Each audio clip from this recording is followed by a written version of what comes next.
એટલે કે પૈસા તો હું, એટલે ત્યાં ઓલા ભાઈ બોલ્યા, અરે બેન હું ₹1,00,000 લઈ આવ્યો છું, પછી જઈને દઈ દેજો. એટલે ઓલી 5,000ની જારીજી જે ના પાડતા હતા એ લીધી અને ઘરે ગયા ને ઠોકો જઈને ધરાવી. ઓલા છોકરા એની માને વાલ કરીને કે મમ્મી તે દિવસે તને જારીજી લેવા દીધી હોત ને તો આ બીજી વાર ઠાકોરજી તને બોલાવત નહીં. એટલે પ્રભુ જે લીલા કરે છે ને, હું તને અડખો લાગ્યો, હું મા બાપને કેટલો પ્રેમ કરું તું જાણે છે. એનો દીકરો આમ એનું વેણ આમ નીચે ન પડવા દે, આમ લઈ લે.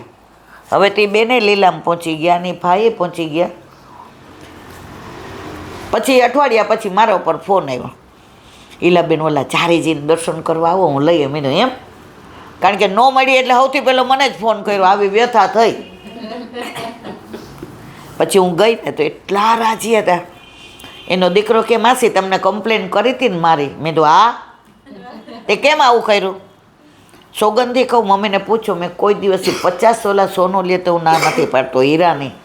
પણ તે દિવસે મને ખબર નહીં, મેં કીધું મમ્મી આ વધુ પૈસા કહે છે એટલે આપણે લેવી નથી.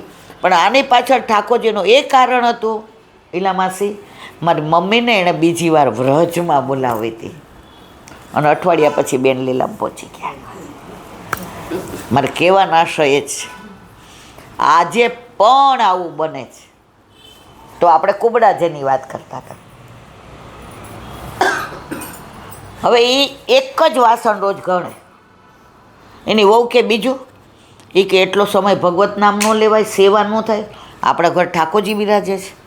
બીજું નહીં, આ વેચાય જે આવે ઠાકોરજીને ભોગ ધરાવીને આપણે લઈએ. દિવાળી પર થોડું વધુ કરવાનું, ઠાકોરજીના વસ્ત્ર આવે ને આપણે નવા કપડાં આવે, આપણને જોઈને ઠાકોરજી રાજી થાય. 30 દીના 30 વાસણ ઘડે અને 30 દીનું પૂરું થાય. હવે એકવાર એના ઘરે 8-10 વૈષ્ણવ આવ્યા, તો ઘરમાં તો એક વાસણ ઘડે એટલે ઠાકોરજીને જે ધરે એમાં 2 જણનું જ થાય. હવે 10 વૈષ્ણવનું કેવી રીતે કરે? એટલે એની વહુનું નામ પૂરી. એણે કહ્યું સાંભળો, છોકરાઓ નહોતા, 10 વૈષ્ણવ આવ્યા છે, કાંઈ ઘરમાં તો એવું છે નહીં, શાંતિ રાખ, હું બધું લઈ આવું છું. હવે ગામમાં 2-3 જગ્યાએ પૂછ્યું, એ કે તમને ઉધાર ન દેવાય, તમે તો અમને વાસણ ઘડવાની ના જ પાડી દો, ચેક ઘડો છો, પણ ન ઘડો તમે વયા જાઓ, રાતના લીલામાં પહોંચી જાઓ, અમારે પૈસા લેવા ક્યાં જવા? જો લોકોની વૃત્તિ.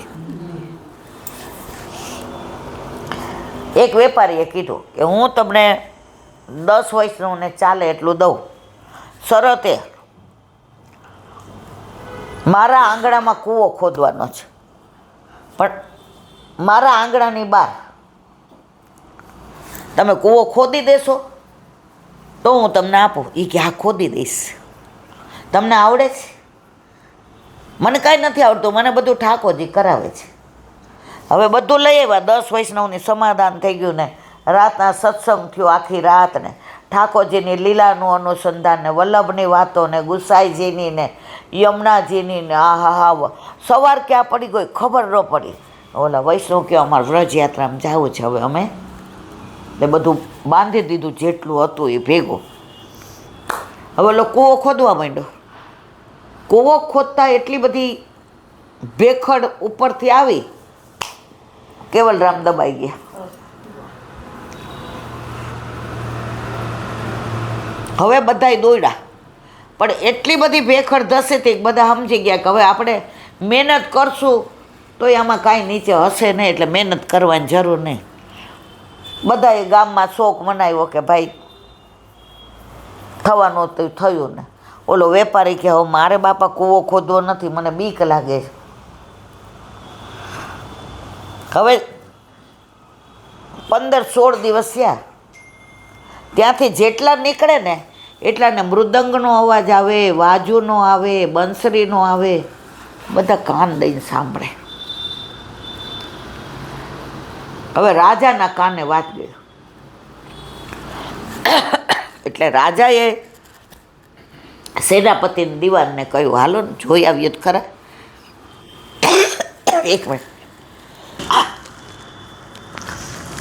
રાજા આવ્યા, કાન માંડ્યો, મૃદંગ, વાજુ, બંસી ખોદાયું. રાજા ખોદાવે એટલે તો કલાકમાં તો બધું. કેવલરામ હતા એ કીર્તન કરતા હતા અને ઠાકોરજી બેઠા બેઠા સાંભળતા હતા. 1 સેકન્ડ માટે દર્શન થયા, પછી ઠાકોરજીના દર્શન ન થયા. કેવલરામ 15 દિવસે જીવતા હતા. રાજાએ કીધું, કેવી રીતે આવું બન્યું? એ ઓલો વયો ગયો એને પૂછવું હતું નહીં. કે કોણ વયો ગયો? ઠાકોરજી. એ કે મારે પૂછવાનું રહી ગયું કે હું ક્યાં હતો, શું કરતો હતો, કેવી રીતે, કાંઈ કેમ અહીંયા બેઠો છું, ક્યાં ગયો ઓલો? અને પછી બહાર આવ્યા, પણ ઓલી ભેખડ પડીને આમ બેઠા રહ્યા ને એટલે પાછળ ખૂંદ થઈ ગઈ. તો કેવલરામમાંથી એનું નામ પડ્યું કુબડા. ઓલું ખૂંદ હોય ને એને એની ભાષામાં કુબડા કહે. નામ પડી ગયું કુબડાજી. કુબડાજી તો ઠાકોરજી સિવાય બીજામાં કાંઈ રસ લે નહીં. વળી ઓલા શેઠને કહેવા ગયા કે તમારે કૂવો ખોદવાનું રહી ગયો છો, મારે તમે મને 10 દિવસ 10 વૈષ્ણવને થાય એટલું. એ કે તમારા જે દર્શન થયા ને કુબડાજી, હું તમારા ઉપર ન્યોછાવર કરું, ભક્તિ વેચાય નહીં. એ 10 જણનું હું લઉં તો એ બધો જસ તો તમને છે. મારે ઠાકોરજી તમારા પર પ્રસન્ન થાય. અને કૂવો ખોદી દીધો. હવે એકવાર એવું બન્યું, એક જણ રામની આટલી મોટી મૂર્તિ લઈને જતા હતા. તો રસ્તામાં કુબડાજીને ઘોર આવ્યું. એટલે બધા એને કીધું કે કોઈ વૈષ્ણવ છે અહીંયા? એ કે હા. એ કે વૈષ્ણવ છો ના કા રામની મૂર્તિ લઈને જાઉં છું? એ કે એક જણે મંગાવી છે. એ કે સારું. એટલે કુબડાજીને પૂછ્યું કે રાત વાસો થશે? આવો આવો મારવાલા, અહીંયા તો દિવસ વાસોય થાય ને રાત વાસોય થાય. આ ઘર ઠાકોરજીનું જ, મારું નથી. હું વાસણ ઘડું છું, એણે આપણને બધાને ઘડ્યા છે, તો છીએ તો બધા એક જ ને. કારણ કે જેણે ઘડ્યા છે મારા ઘરે બિરાજે છે, નહીં તમારા ઘરે બિરાજે છે. ઘડતો તો કરવાવાળો એ છે ને. હવે આ મૂર્તિ જોઈને તો આને રામના દર્શન ન થાય. કોને? કુબડાજીને. એને કોના દર્શન થાય? આમ ઘડી ઘડી આમ જોઈ લે ત્રાસી આંખે. રામ તો નથી જો, ના ના, નેત્ર તો મારા લાલાના જ છે, એના કેસ તો આ જ છે. હવે આખી રાત જો કર્યું તો એને તો કૃષ્ણના દર્શન થાય. એટલે મનમાં એમ થયું આ સ્વરૂપ અહીંયા રહી જાય થારું. સેવ્ય સ્વરૂપ એનું હતું ને એને એવા જ દર્શન થાય. આ મોટા લાલા થઈ ગયા છે. હવે ઠાકોરજી તો અંતર્યામી. સવારે ઓલા કે ભાઈ હવે જા કરીને ભગવત સ્મરણ, હવે હું પ્રયાણ કરું મારા ઘર તરફ. મૂર્તિ લેવા ગયા તો ઉપડે જ નહીં.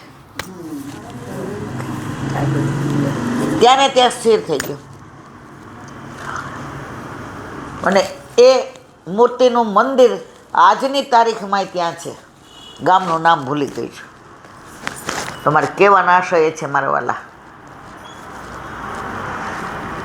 પુષ્ટિ માર્ગમાં ચમત્કાર નથી, પણ વૈષ્ણવને સાનુભાવ તો આજની તારીખમાં કરાવે છે.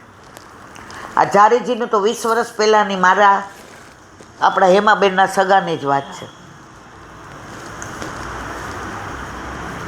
તો જો આપણને શ્રદ્ધા હોય, જો આપણને વિશ્વાસ હોય, આની દ્રઢતા મને બહુ ગમી. કેટલા બધા માગા આવતા હતા. એક જ વસ્તુ કે પૈસા ઓછા હશે તો ચાલશે, પણ મારે વૈષ્ણવ સિવાય નથી કરવું. મા બાપને તો ચિંતા થાય ને. ઠાકોરજીએ વૈષ્ણવ આપી દીધું, ખબર પડી. તો દ્રઢતા હશે ને ત્યાં પ્રભુ કૃપા કરે જ. ભલે દીકરી વળાવવી બહુ અઘરી છો બેન.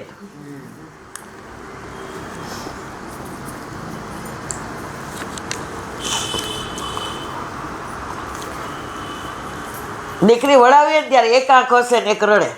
હશે એટલે કે બહુ સરસ મળ્યું, એને ગમતું મળ્યું. અને બીજી શું કામ રડે? મારા કાળજાનો ટુકડો વયો જશે ઘરમાંથી ને.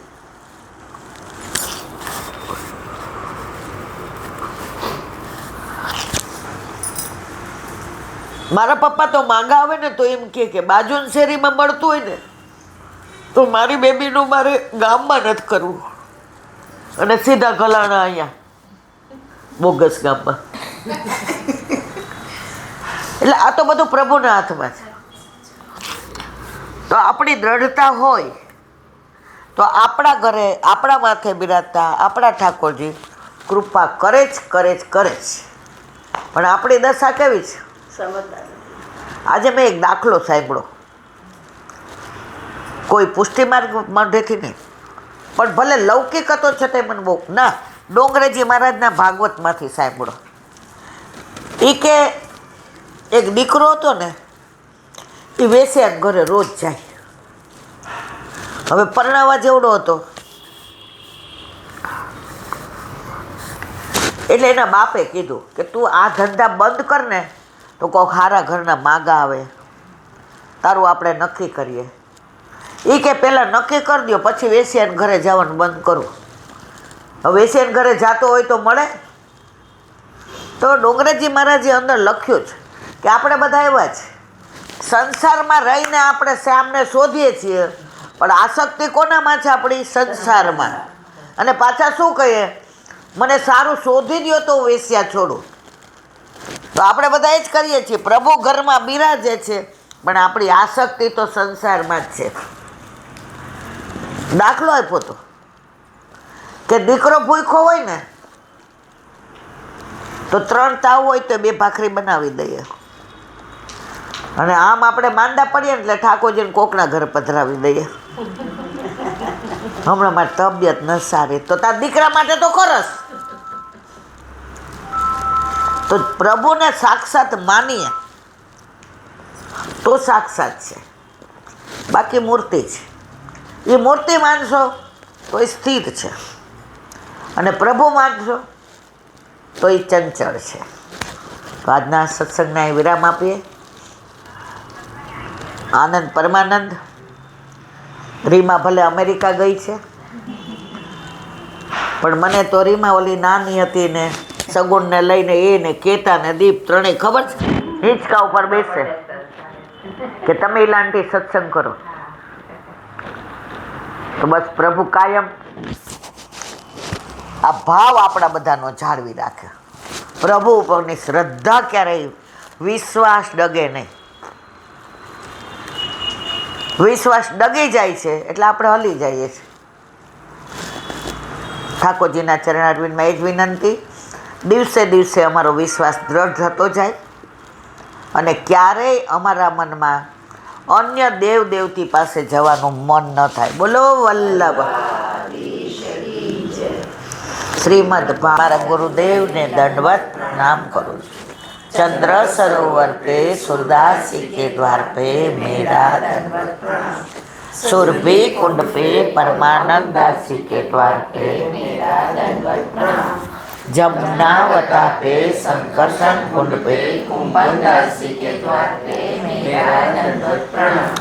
बिलचू कुंड पे कृष्ण दासी के द्वार पे मेरा दंडवत प्रणाम. कदम खंडी पे गोविंद स्वामी के द्वार पे मेरा दंडवत प्रणाम. अप्सरा कुंड पे चित्त स्वामी के द्वार पे मेरा दंडवत प्रणाम. मानसी गंगा पे नंददासी के द्वार पे मेरा दंडवत प्रणाम. रुद्र कुंड पे चत्रबुद्धासी के द्वार पे मेरा दंडवत प्रणाम. व्रज विलास व्रजनी गोपिकाओं ने मारा दंडवत प्रणाम. हे वल्लभ, સવારથી અત્યાર સુધી સેવા સ્મરણ સત્સંગ જે પણ તે કરાવ્યું તે તારા ચરણારવિંદમાં સમર્પણ કરું. ભૂલ અપરાધ થયો હોય તો ક્ષમા કરજો. બોલો વલ્લભાધીશ કી જય. દ્રઢઈના ચરણ કેરો ભરોસો, દ્રઢઈના ચરણ કે શ્રી વલ્લભનખ ચંદ્ર છટા બિન સબ જુગમાં છે અંધેરો ભરોસો દ્રઢઈના ચરણ તેરો સાધન और नहीं आकली में जासु होय निवेरो सूर्य का कहे द्विविध आंधरो बिना मोल को चेरो भरोસો દ્રઢઈના ચરણના દ્રઢઈના ચરણના દ્રઢઈના ચરણના કેરો. આજનો આ સત્સંગ મારા વલ્લભના ચરણારવિંદમાં સમર્પણ કરું છું. ભૂલ અપરાધ થઈ હોય તો ક્ષમા કરજો. આ મારા વલ્લભની વાણી અને ભૂલો એ મારી. બોલો વલ્લભ. બધાય વૈષ્ણવને જાજા કરી જય શ્રી કૃષ્ણ.